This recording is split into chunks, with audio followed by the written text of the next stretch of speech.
پورا ڈیک لاشوں سے بھرا ہوا تھا۔ عملے کے چہرے خوف سے جمے ہوئے تھے، آنکھیں کھلی، منہ کھلا اور جسم ایسے پھیلا ہوا تھا جیسے وہ کسی چیز سے بچنے کی کوشش کر رہے ہوں۔ ان کے ہاتھ ہوا میں یوں بلند تھے جیسے وہ کسی چیز سے خوفزدہ ہو کر ہی مر گئے ہوں۔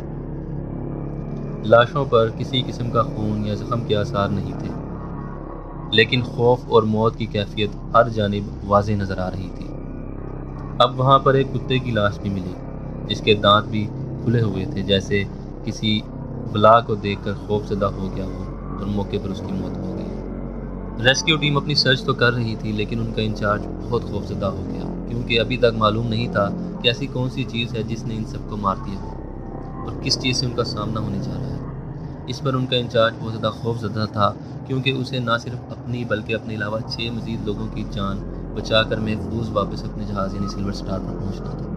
انچارج نے اپنی ٹیم کو کہا کہ ہمیں اپنے جہاز سلور سٹار پر واپس چلے جانا چاہیے، کیونکہ ابھی ہم تیار نہیں ہیں۔ لیکن ان میں سے ایک شخص بولا کہ کوئی بات نہیں، ہمیں سرچ جاری رکھنی چاہیے، ہو سکتا ہے کہ ہم کسی ایک شخص کی بھی جان بچا سکیں۔